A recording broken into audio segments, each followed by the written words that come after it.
Assalamualaikum warahmatullahi wabarakatuh. Adik-adik, kita lanjut ke topik berikutnya, yaitu keperawatan medikal bedah 1, ya, tentang anatomi, fisiologi, sistem imunologi, dan hematologi. Lanjutan dari topik kemarin, ya, tentang sistem imun sekarang dan sistem perdarahan di hematologinya. Oke, pengertiannya adalah, ya, imunologi adalah suatu ilmu yang mempelajari antigen atau antibodi dan fungsi pertahanan tubuh penjamu yang diperantarai oleh sel, terutama berhubungan dengan imunitas. Ya. Imunitas ini adalah sebuah antibodi atau mekanisme pertahanan tubuh dalam melawan penyakit, baik itu virus, baik itu bakteri, baik itu protozoa, baik itu parasit, yang sistemnya dia dikenali oleh sistem tubuh sebagai benda asing. Ya. Sistem imun tubuh juga sebagai pertahanan di manusia untuk perlindungan dari infeksi, ya, makromolekuler dengan makrofag, leukosit, dan yang lainnya, ya.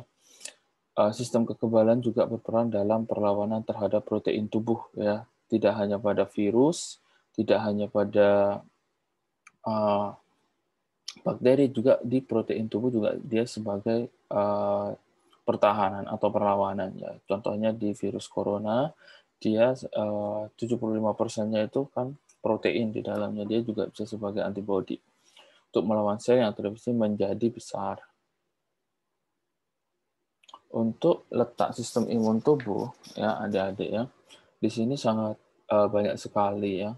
Untuk sistem imun tubuh ini ada di central nervous system, endokarium, medula, kemudian bones, ya, tulang, di kelenjar mukosa juga ada, ya, banyak sekali, kemudian di timus, di kelenjar limfatik, itu juga sebenarnya banyak, dan kita akan kupas satu-satu, ya. Pertama adalah sumsum tulang. Sumsum tulang ini adalah semua sel sistem kekebalan tubuh yang berasal dari sel-sel induk dalam sumsum tulang, ya. Kita lihat di sini terkait anatomi sumsum tulang. Ini adalah tempat produksi, ya. Di sini sumsum darah merah, pembuluh darah, yang ada sel hematopoietik juga ada di sini. Sel darah merah, sel darah putih, keping darah itu semuanya ada di sumsum tulang, ya. Bisa juga sebagai tempat produksi di sana. Sumsum tulang adalah tempat asal sel darah merah, ya. Dia tempat produksi, tempat mengeluarkan pabriknya atau produksinya. Sel darah merah, sel darah putih termasuk limfosit, ya. Kemudian makrofag adalah sistem imun tubuh, ya. Ketika ada benda asing datang atau bakteri atau virus atau protozoa atau mikroorganisme yang lain, maka di sini adalah tempat produksinya, ya, dan platelet juga, ya, di sana.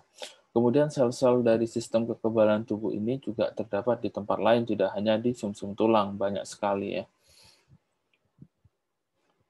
Salah satunya ada di timus, ya. Timus itu berada di daerah tengah, ya, klavikula, ya, di tengah klavikula. Dia memproduksi dan mematurasi atau memantangkan T limfosit, ya. Limfosit ini adalah sistem imun tubuh yang bergerak dari jaringan limfatik atau ke tempat yang lain, ya. Di mana T limfosit ini dapat berespon terhadap benda asing, ya, antibodi atau antigen. Ketika sel limfosit T ini melihat ada sesuatu yang baru atau abnormal, dia akan berespon terhadap benda asing, ya. Timus mensekresi dua hormon, yaitu timopoietin dan timosin, ya, yang menstimulasi perkembangan dan aktivitas T limfosit. Jadi timopoietin dan timosin ini adalah sebuah rangsangan, ya, atau sebuah hormon yang untuk meningkatkan perkembangan dari aktivitas T limfosit ini. Karena T limfosit ini sangat berperan penting pada sistem imun tubuh. Kemudian ada timus. Timus limfosit T sitotoksik berperan sebagai imunitas yang diperantarai oleh sel T helper, ya. Kemudian sel T toksik ini memonitor sel dalam tubuh dan menjadi aktif bila menjumpai sel dengan antigen permukaan yang abnormal. Jadi dia itu sebagai berpatroli, atau kalau di dunia nyata itu polisi yang berpatroli ya. Dia CD8+ ya. Ini matur cytotoxic ya, bentuknya seperti ini ya, adik-adik ya. Kemudian kita lihat di fokus di anatominya ini, matur cytotoxic, imatur T-cell ya. Dia akan berkembang menjadi matur cytotoxic T-cell atau CD8+ yang sudah jadi. Ini biasanya berpatroli jika ada benda-benda asing atau di permukaan ya, di permukaan sel, dia akan ketika dia melihat tidak sesuai dengan sistem tubuh yang sudah fitrahnya atau yang sudah memang normalnya, ketika dia normal dia akan langsung beraksi ya untuk melakukan mekanisme pertahanan seperti itu.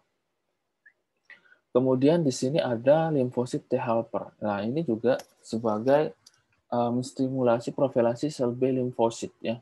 Ini adalah sistem imun yang normal. Ingat, di sistem imun ada non-spesifik dan ada yang tidak spesifik. Ya, spesifik itu bentuknya alamiah seperti sel limfosit T helper ini ya. Dia merespon atau meningkatkan respon sistem imun yang normal ya. Contohnya seperti ini kita lihat di anatominya ini. Antigen antigen kemasuk, kemudian HemAC dengan APC membentuk CD4+ ya, atau yang disebut dengan T helper cell atau sel T helper ya kalau di Indonesianya. Dia akan terbagi menjadi dua sesuai dengan bentuk yang akan melepas satunya beta cell dan kemudian makrofag cell ya. Nah, makrofag ini yang akan memakan benda-benda asing, memakan sel-sel yang bentuknya adalah abnormal ya. Seperti itu. Kemudian ada limfosit B, ya, tipe sel darah putih atau leukosit penting untuk imunitas yang diperantarai antibodi atau humoral. Ketika distimulasi oleh antigen spesifik, limfosit B akan berubah menjadi sel memori, ya, dan sel plasma yang produksi antibodi. Jadi limfosit ini sangat luar biasa berperannya dari mekanisme tubuh. Ketika dia sudah ada sistem imunnya atau antigen atau antibodi sel benda asing itu menyerang, maka sel limfosit B dia akan berubah menjadi memori. Memori yang akan dikenal oleh sel tersebut. Jika ada benda asing, maka mekanisme pertahanan tubuhnya seperti ini. Contohnya ya, ketika ada Staphylococcus ya, atau E. coli datang ke Pseudomonas ya, pneumonia datang, dia akan melihat bentuk seperti apa, jenisnya seperti apa, kemudian cara kerja bakteri pneumonia ini seperti apa. Ya, ketika dia sudah melakukan itu, melakukan pertahanan tubuh, dia akan sel limfosit B ini akan berbentuk memori, sehingga kalau ada lagi sel-sel yang abnormal atau virus atau bakteri datang menyerang, dia sudah tahu bagaimana mekanismenya untuk melakukan antibodi atau pertahanan ya. Contohnya adalah melakukan dengan vaksin ya, itu contohnya. Untuk sel plasma sendiri adalah klon limfosit ya, yang berbeda dari limfosit ya. Plasma ini bentuknya seperti ini ya, plasma. Memiliki retikulum ya, ini dalam jumlah yang banyak aktif memproduksi antibodi. Jadi untuk sel plasma ini sebenarnya fungsinya adalah untuk memproduksi antibodi, baik itu sel helper, sel toksik, dan yang lainnya. Ya, yang nantinya akan berubah bisa menjadi IgA, imunoglobulin ya, yang akan bereaksi ketika terjadi alergi seperti itu. Kemudian getah bening ya. Getah bening ini juga sangat berperan sekali pada proses imun tubuh ya. Berbentuk seperti kacang kecil kalau kita lakukan fotoronsen atau dengan 3D ya, sistem 3D untuk men-screening ini seperti ini ya. Kurang lebihnya seperti ini anatominya, tapi kalau kita melihat secara 3D atau desain fotoronsen itu akan sangat berbeda ya. Ini terjadi di sepanjang perjalanan limfatik. Ingat, limfatik ya, kelenjar limfatik atau kelenjar nodul ya. Ini berada di leher, aksila, di ketiak ya, selangkangan, di area segitiga ya, di reproduksi dan para aorta daerah ya. Itu ada Kenapa mereka adanya berkumpulnya di situ? Karena memang disitulah tempat-tempat para aorta atau arteria yang besar bisa di situ. Karena konsumsi dari nutrisi dan O2 di situ sangat besar, sehingga jika terjadi penurunan dalam pertahanan tubuh, dia akan langsung mengabsorpsi di terdekat dari nutrisi dan O2 tersebut. Kemudian nodus limfatikus ya, ini ya.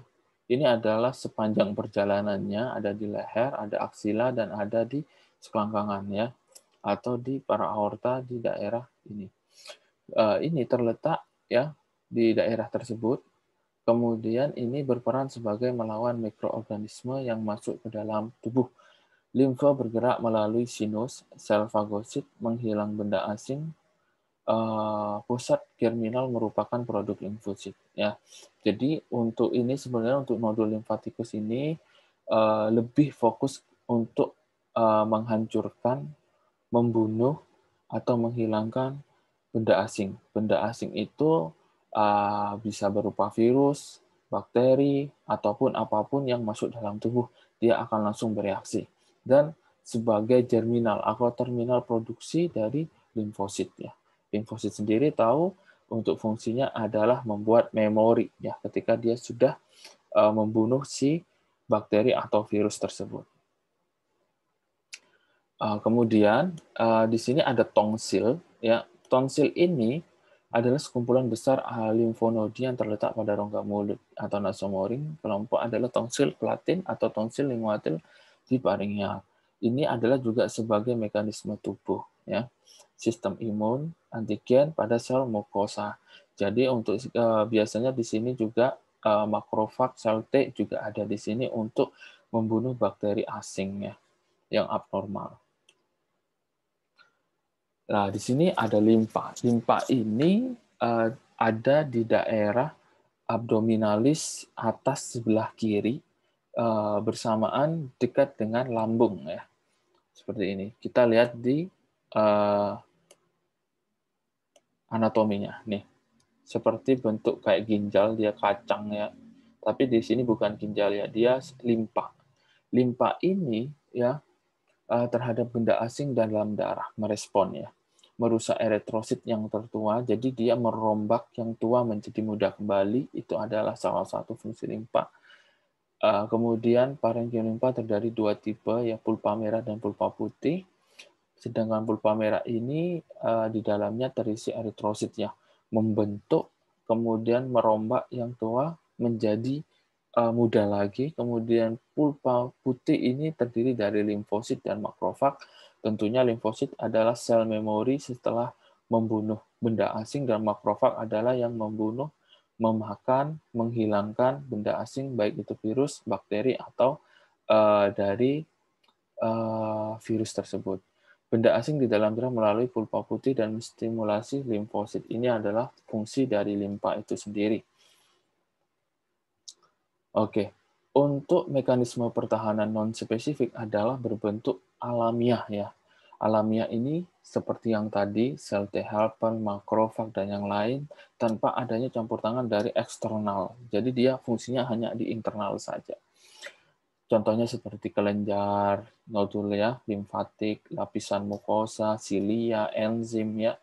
Ini adalah non-spesifik ya. Kalau kita belajar anatomi sistem pernafasan atas dan bawah, itu kita melihat mekanisme pertahanan sel mukosa dari faringeal sampai ke pernafasan bawah sampai ke trakea, itu semuanya ada sisilianya. Kemudian dia juga sebagai kulit juga sebagai non spesifik yang pertahanan. Ketika ada goresan sedikit pada kulit, dia akan melakukan hemostatik atau pembekuan darah. Itu juga masuk ya dengan sel fagosit, makrofag, monosit dengan polimor nuklear ya. Makrofag itu mengambil, membunuh, menghilangkan. Monosit itu dalam bentuk tunggal, kemudian polinuklear. Dan komplemen merupakan komponen mekanisme pertahanan tubuh ya. Jadi semua yang ada di dalam tubuh adalah seperti sel T helper, nodus, kemudian CD48+, kemudian limfosit, kemudian monosit, makrofag, Itu adalah semuanya adalah sistem imun tubuh. Sedangkan yang spesifik adalah tidak alamiah ya. Dia bisa diberikan multivitamin atau diberikan rangsangan untuk melakukan mekanisme pertahanan tubuh, contohnya dengan vaksin ya, bisa dengan pemberian antibiotik, itu adalah yang spesifik yang disebut dengan respon imun yang didapat ya. Kemudian imunitas humoral adalah imunitas yang diperankan oleh limfosit B dengan tanpa bantuan dari imunokompeten seperti sel T helper, limfosit, kemudian ada lagi ya sel T CD8+ itu tidak ada. Jadi dia bisa melakukan dengan dilaksanakannya oleh imunoglobulin yang disekresi oleh plasma ya. Ya, imunoglobulin ini disekresi oleh plasma yang terdapat 5 kelas imunoglobulin yaitu IgG, IgM, IgA, IgD, dan IgE ya. IgG itu adalah imunoglobulin G, imunoglobulin M, imunoglobulin A, imunoglobulin D, dan imunoglobulin IgE. Pembagian antibodi yaitu adalah glikoprotein pecahan dari protein dengan struktur tertentu yang disekresi dari penyerap limfosit B yang telah teraktivasi menjadi sel plasma sebagai respon dari antigen tertentu ya dan reaktif terhadap antigen tersebut. Pembagian imunoglobulin. Untuk pembagiannya adalah imunoglobulin A, antibodi yang memainkan peran penting dalam imunitas mukosis. Kemudian untuk yang IgD, sebuah monomer dengan fragmen yang terdapat mengikat 2 epitop. Ini adalah antibodi D.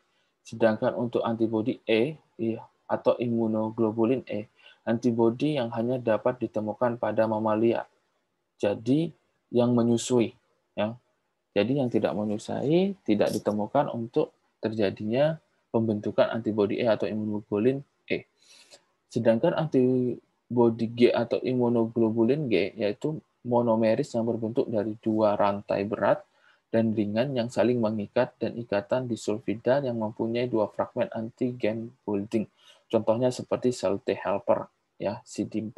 Jadi dia akan pecah menjadi 2 dan berbentuk memoris, yang satunya berbentuk makrofag, yang satunya membentuk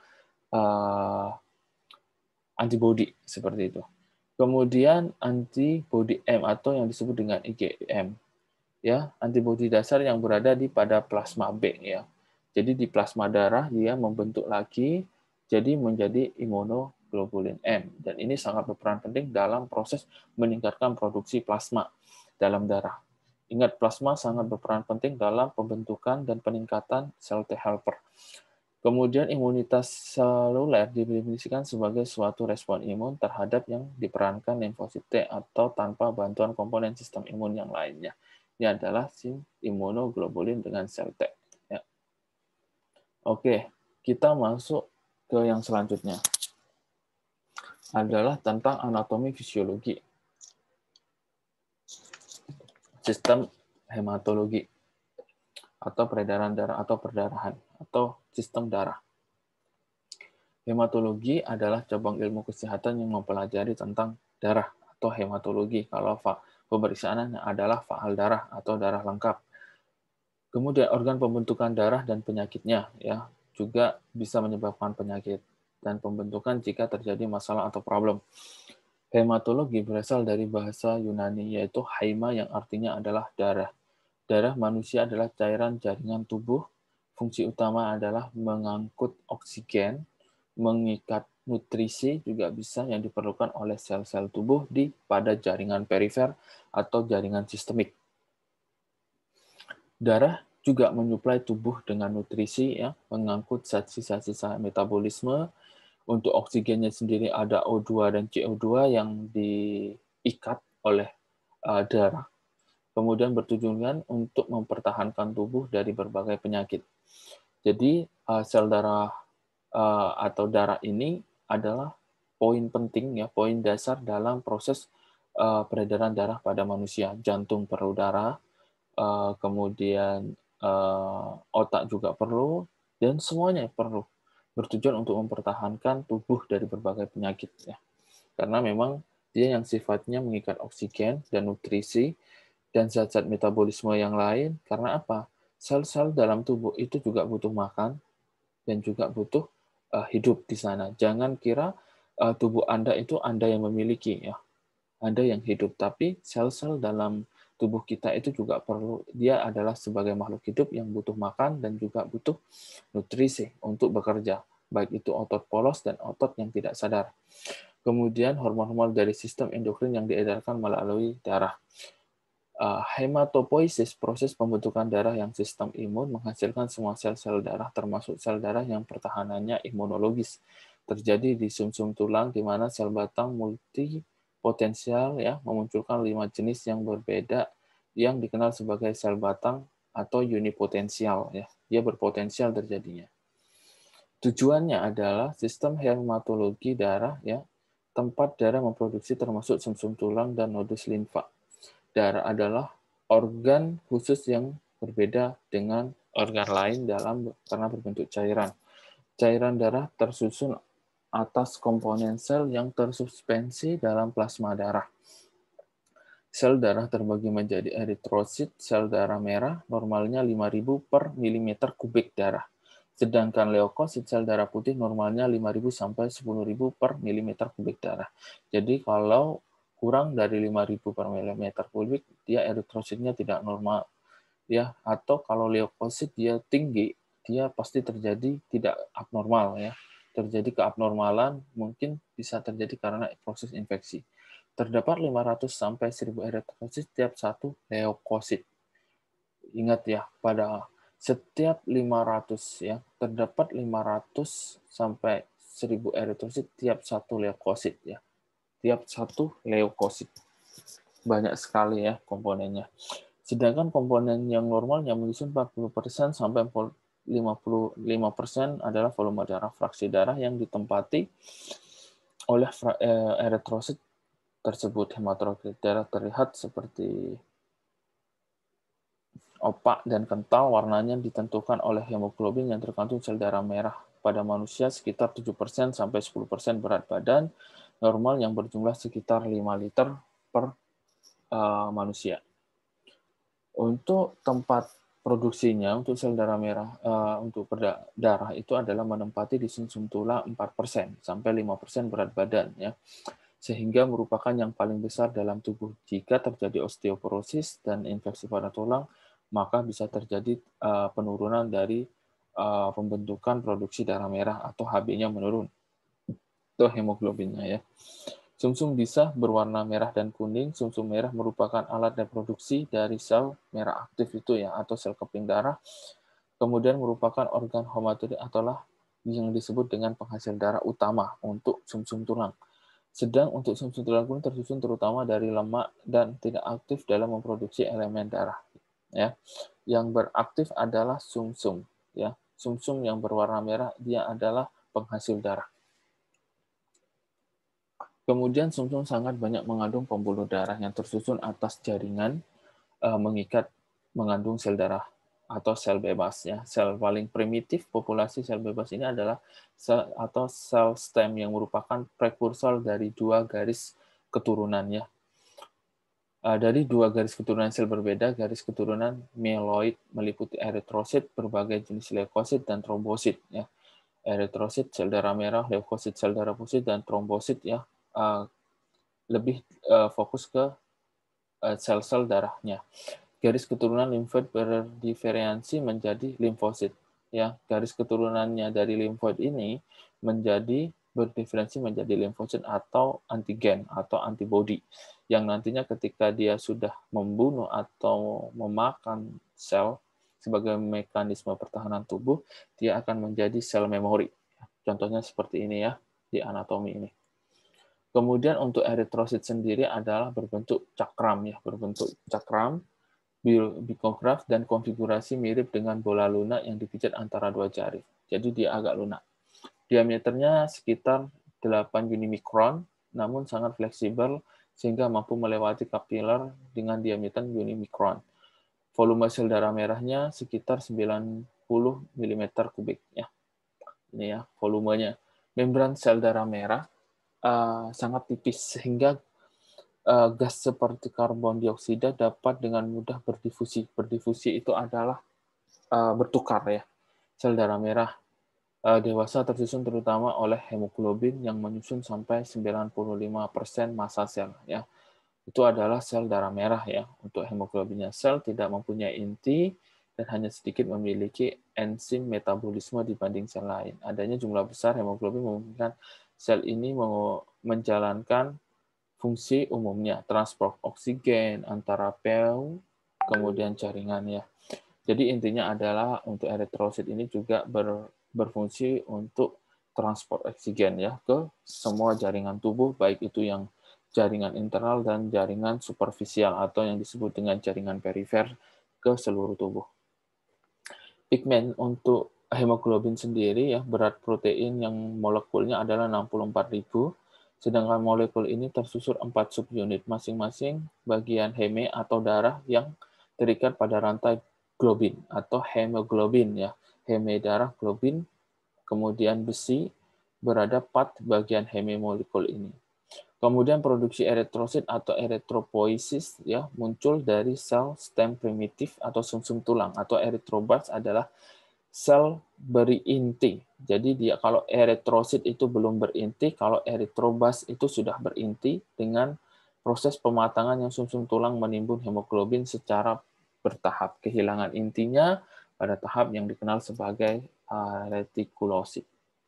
Ini adalah contohnya ya, konsentrasi besi atau Fa dalam darah normalnya sekitar 80 sampai 180 unit gram atau per desiliter, atau dalam SI-nya 14 sampai 30 unit mol per liter untuk pria, dan 60-160 UK atau unit gram atau per desiliter, atau kalau SI-nya 11 sampai 29 unit mol per liter untuk wanita. Ingat, untuk laki-laki dan wanita itu berbeda ya. Pada defisiensi besi ini, sumsum tulang dengan cepat dikosongkan, sintesa hemoglobin tertekan, dan sel darah merah yang dihasilkan oleh sumsum lebih kecil dari lebih rendah dari kadar hemoglobinnya untuk zat besinya atau besinya, konsentrasi besi atau Fa. Vitamin B12 maupun asam folat diperoleh dari diet ya. Untuk dietnya, vitamin B12 bergabung dengan faktor intrinsik yang dihasilkan oleh lambung. Kompleks vitamin B12 atau faktor intrinsik diabsorpsi di ileum distal atau di daerah ileus. Ya. Asam folat yang diabsorpsi di usus halus atau di proksimal. Sedangkan untuk destruksi sel darah merah, rata-rata rentan hidup sel darah merah bersirkulasi adalah 120 hari, maka akan terjadi proses pembaharuan seperti itu. Kemudian untuk leukositnya sendiri ada dua kategori, granulosit dan sel mononuklear atau agranulosit dalam darah ya. Jumlah total leukosit adalah 5.000 sampai 10.000 sel per milimeter. Sekitar 60% diantaranya adalah granulosit dan 40% sel monoklear. Granulosit ditentukan oleh adanya granula dalam sitoplasma ya yang berinti. Diameter granulosit biasanya 2 sampai 3 kali eritrosit. Jadi diameter granulosit ini 3 kalinya eritrosit ya, atau yang disebut dengan 2 unikron per desiliter. Sedangkan leukosit monoklear atau limfosit dan monosit adalah sel darah putih dengan inti satu lobus dan sitoplasma bebas bergranula. Jadi dia banyak ya, tapi dengan satu lobus. Jadi dia punya inti seperti itu.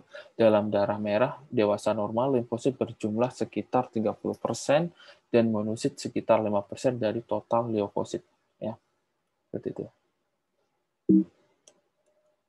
Fungsinya adalah untuk leukosit sebagai limfosit matang, adalah sel kecil dengan sitoplasma sedikit diproduksi terutama di nodus limfe, jaringan lipoid usus, limpa, dan kelenjar timus dari sel perkusol yang berasal sebagai sel sistem imunnya atau stem sel sumsum. Dia juga bisa diproduksi di sana, di sumsum tulang ya. Kemudian monosit adalah leukosit yang terbesar ya, terbesar dalam proses imun tubuh atau antibodi. Sumsum tulang yang dapat berubah menjadi histosit jaringan, termasuk sel cover di hati, makrofag peritoneal dia yang punya inti ya di selnya, makropak alveolar adanya di alveolus, dan komponen lain sistem reticular endothel ya di daerah sel endothel ya. Kemudian untuk fungsi leukosit ini melindungi tubuh terhadap invasi bakteri atau benda asing atau lainnya. Maka jika pasien-pasien dengan leukositnya tinggi, maka berarti ada terjadi infeksi dalam tubuh ya, maka perlu sistemik ya yang fokus dalam pengobatan infeksi ya, bisa ampicillin, bisa cefotaxime atau ceftriaxone ya, atau metronidazole, tergantung bakteri apa yang ada di dalam tubuh ya menjadi infeksi. Kemudian untuk fungsi limfosit terutama menghasilkan substansi yang membantu penyerangan benda asing sekelompok limfosit T, membunuh dan secara langsung atau menghasilkan berbagai limfokin, suatu substansi yang memperkuat aktivitas sel fagositik. Ini ya contohnya ya, monosit, limfosit, polimer leukosit, ini adalah semuanya adalah proses dari sistem imun tubuh dari sekelompok sel limfosit T ya. Limfosit T atau bukan sel T helper atau bukan sel dari CD8+ ya. Jadi di sini adalah cuman limfosit T helper dengan berbagai macam spesifik atau limfosit, polimeral leukosit, eosinofil, basofil, monosit ini kalau kita lakukan pemeriksaan darah lengkap pasti akan selalu ada untuk melihat apakah spesifik untuk terjadinya infeksi di sana dan bagaimana nanti cara manajemennya dengan antibiotik. Sedangkan trombosit adalah merupakan partikel kecil berdiameter 2-1 mikron yang terdapat dalam sirkulasi plasma. Ini bentuknya ya, trombosit dengan jumlah berubah antara 150 sampai 450 meter per milimeter kubik darah. Tergantung jumlah yang dihasilkan, bagaimana digunakan, dan kecepatan kerusakan. Tergantung juga usia, jenis kelamin, ya, penyakit, dia akan mempengaruhi sekali terjadinya produksi dari trombosit ini. Dibentuk oleh fragmentasi sel raksasa sumsum tulang yang disebut dengan megakariosit. Produksi trombosit diatur oleh tromboprotein. Jadi produksinya adalah dia di sumsum tulang ya untuk trombosit ini. Dia sangat mengikat dan mengikuti sel-sel darah. Fungsinya adalah trombosit berperan penting dalam mengontrol peredaran darah. Ya, kecepatannya, kemudian peredaran darahnya apabila terjadi cedera vaskular, trombosit pada tempat cedera tersebut ya. Jadi ketika ada gores ya pada kulit, yang akan terutama maju adalah trombosit ya. Dia juga bersifat dengan hemostasis atau dalam menghentikan perdarahan atau pembekuan perdarahan. Ini adalah fungsi dari trombosit itu. Jika trombositnya turun, maka tidak akan dilakukan pembedahan karena memang fungsi dari pembedahan itu atau operasi jika trombositnya naik ya atau dalam normal. Ketika sudah normal, ketika terjadi sayatan baik itu disengaja atau tidak sengaja, dia akan cepat melakukan proses pembekuan darah. Kemudian untuk substansi lainnya dilepas trombosit untuk mengaktifasi faktor pembekuan dalam plasma darah. Ini juga bisa. Pembekuan darah adalah proses di mana komponen cairan darah ditransformasi menjadi material semisolid yang dinamakan pembekuan darah ya. Bekuan darah tersusun terutama oleh sel darah yang terperangkap dalam jaringan-jaringan fibrin. Kemudian pembekuan darah melalui jalur intrinsik diaktifasi saat lapisan kolagen pembuluh darah terpajan. Faktor pembekuan kemudian secara berurutan akan diaktifkan seperti halnya jalur ekstrinsik sampai pada akhirnya berbentuk fibrin ya. Jadi dia akan menjadi satu kesatuan ya untuk trombosit ini membentuk hemostatik ya atau pembekuan darah dalam sistem itu tersebut. Kemudian dia akan menjadi ini faktor ekstrinsik atau kolagen pembuluh darah. Dia akan menyebabkan namanya proses angiogenesis atau terbentuknya fibrinolisis, terbentuknya fibrinogen untuk mengikat jaringan sehingga terbentuknya granulisasi atau angiogenesis pada jaringan yang dengan pembekuan darah in vivo dan kalsium faktor 4 ya.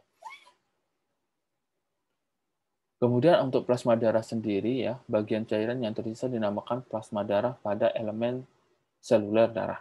Plasma darah mengandung ion, protein, dan zat lain ya. Banyak yang dibutuhkan oleh tubuh. Apabila sel plasma dibiarkan membeku, sisa cairan tertinggal dinamakan serum ya. Seperti yang warna kuning ini adalah serum. Ya.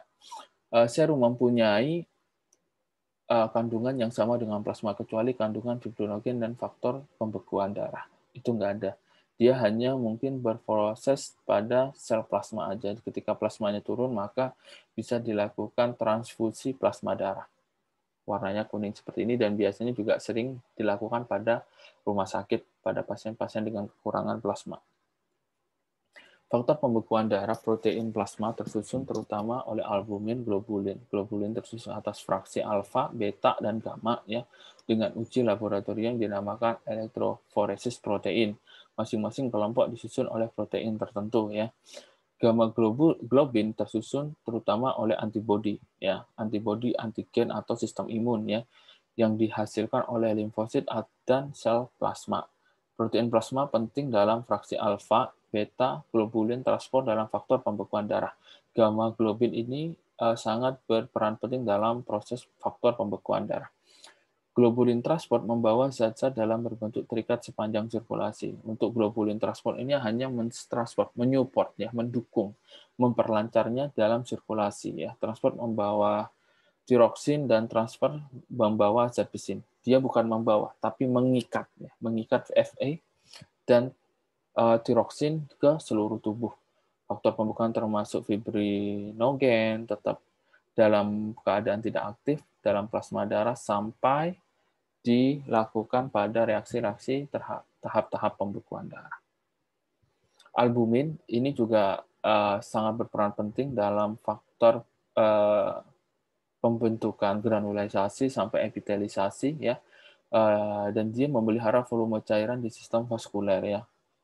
Dinding kapiler, pembentukan permeabel terhadap albumin ya, sehingga keberadaannya dalam plasma menciptakan gaya onkotik yang menjaga cairan dalam rongga vaskuler. Jadi dia menstabilkan di dalam tekanan vaskuler. Albumin juga dihasilkan oleh hati, memiliki kapasitas mengikat berbagai zat ada dalam plasma seperti O2, nutrisi yang dibutuhkan oleh tubuh ya. Kemudian protein untuk logam, asam lemak, bilirubin, dan obat-obatan di antara lainnya ya. Banyak sekali jika terjadi albuminnya turun juga akan menurunkan proses healing atau proses penyembuhan dari luka juga ini sangat berpengaruh ya. Karena proses mengingat fungsi albumin adalah mengikat ya dari Fa, asam lemak, O2, nutrisi dan semuanya masuk di dalam tubuh ya. Kesimpulannya adalah sistem imun adalah sistem pertahanan manusia sebagai perlindungan terhadap infeksi, makromolekul asing ya, serangan organisme termasuk virus, bakteri, protozoa, parasit ya yang nantinya akan merusak dalam sistem tubuh, mekanisme pertahanan sistem imun, mekanisme pertahanan non-spesifik dan pertahanan spesifik. Non-spesifik yang ilmiah, alamiah, dan non-spesifik yang didapatkan dengan eksternal ya. Hematologi adalah cabang ilmu kesehatan yang mempelajari darah, organ pembentukan darah, dan penyakitnya apa saja seperti anemi, leukemi, miolema, ya, dan lain-lainnya. Darah juga menyuplai tubuh dengan nutrisi, mengangkut zat sisa-sisa metabolisme, mengandung beberapa bahan penyusun sistem imun yang bertujuan mempertahankan tubuh dari berbagai penyakit dengan cara mengikat nutrisi O2, bilirubin, dan albumin yang di dalam darahnya, trombosit, leukosit, semuanya ada di dalam darah ya. Maka dari tersebut perlu kita harus mempelajari dasar-dasar sistem imun dan sistem hematologi darah untuk menunjang keilmuan kita dalam mendiagnosa pasien, tentunya di diagnosa keperawatan dalam melakukan penata laksanaan intervensi dan implementasi kepada pasien dengan penyakit-penyakit sistem imun dan penyakit-penyakit sistem perdarahan. Itu dari Bapak ya. Ini daftar pustakanya. Jika terjadi kesalahan, kurang, atau ada ditanyakan, silakan untuk bertanya pada sistem forum atau bisa tanya langsung kepada Bapak. Terima kasih. Wassalamualaikum warahmatullahi wabarakatuh.